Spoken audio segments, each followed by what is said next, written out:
Sometimes when you do input, what you want to do is you just want to prompt the user for some piece of input. And let's give an example of that. Let's actually do that just interactively in Python. So let's go into Python, and I can say something like name equals input, and I think I want a space there, and it'll prompt me for this. Okay.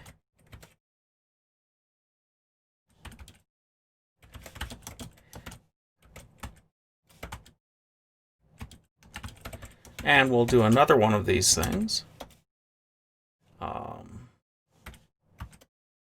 So you can then turn around and do something like print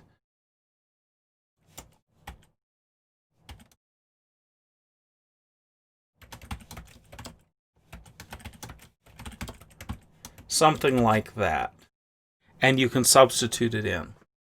So this is kind of the stuff that they're going through in the beginning of the chapter on input-output. And we're going to give a couple examples of doing this. Now, I just did this interactively. We're going to write one of the programs for the chapter as half of this week's homework. But that gives you kind of the thing, is you can take some variable name equals input, and the program sits there and takes the string that you pass.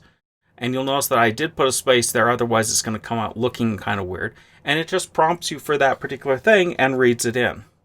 Now, some questions about what it does when it reads it in with numbers, since it is a string, is usually for numbers, it actually converts it to an integer. Because remember, the computer has integers, floating points, strings, lists, maps, all these different data types. And input is really only good for reading in single values. If you want to read in something like a map, you're going to have to prompt for a key and a value, a key and a value, a key and a value, and put each one of these things into a map in a loop. So that's kind of the high level. Let's take a look at some other examples of how to use input.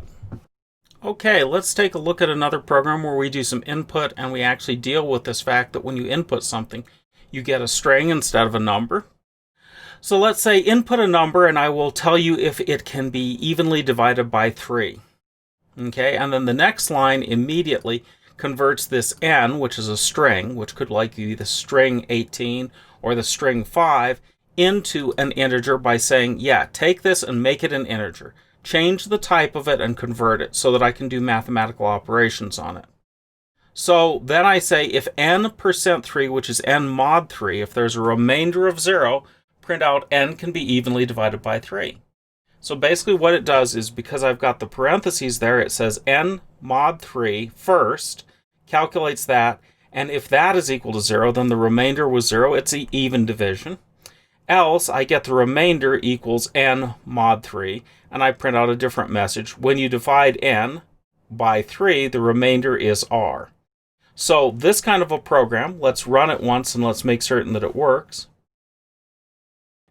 Okay, gives you an example of doing, let's put in some number like this.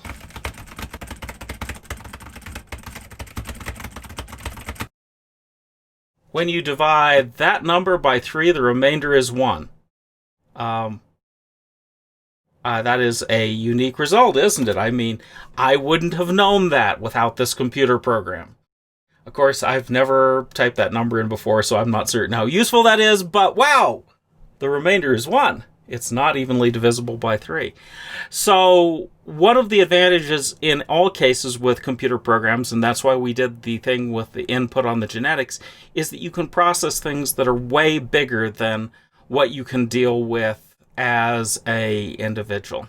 And that's why I picked the genetics example, is because, yeah, if you could, it is possible for a human being to sit down and go through a person's genetic code, but the likelihood of an error with that much data is high, and it would take a long time. Whereas a computer program can go zooming through that amount of data in a matter of a few seconds and go, here we go. Now, one of the things that we're going to see when we deal with machine learning is that amount of data is really a small amount of data. Let me give you an example against biomedical from the Broad Institute. The Broad Institute does biological medical studies. It's in Boston, associated with the Harvard Medical School and MIT. And they wanted to study the genetic origins of schizophrenia. And when they went out, they did a sample of 3,000 people and took their genes, and they had a number of those that were schizophrenic and not, and they compared the genes, and they couldn't figure out what the differences really were, if it was a genetic origin or not. Now remember, that's 3,000 people times 2 billion genes per person, or 2 billion genetic codes per person. So, what they did is they increased their sample size to 38,000 genetic analysis. And suddenly they found out, shouldn't say suddenly, there was some compute power in this. But they figured out that there are actually 6 different types of schizophrenia, and that certain drugs out there are only applicable to certain kinds of schizophrenia, which even without any other knowledge, suddenly knowing that this isn't one disease, but 6 different problems with similar symptoms, and that certain drugs will be good for certain of those symptoms, now you have a piece of information that you can use successfully to be able to improve treatments. And the first thing that they did after that is they looked for certain particular genetic markers rather than analyzing entire genes, and those particular genetic markers are now used in the treatment of schizophrenia for a test that costs about $110. But the ability to treat the disease is dramatically better. And 38,000 times 2 billion is a lot of data to go through. And they actually think that they can isolate the individual genes that cause or make a person likely to have schizophrenia when they have about 300,000 people in their test set that have and do not have schizophrenia, about equally balanced. So they're still working at it, and they're still growing their test set. So, you start looking at what can we do with all this data? And computers can handle huge amounts of data. The biggest chunk of data ever collected looks to be stuff for self-driving cars by orders of magnitude. And every Tesla is collecting 15 terabytes of data a day with its cameras and its sensors, and all of that data is eventually going to end up going back to Tesla to help improve their self-driving. So self-driving in Teslas right now is safer than a human being driving. When they add all this additional data and they process it down to more useful data, turn raw data into useful data, that is going to dramatically improve it. But here's an example with a single number.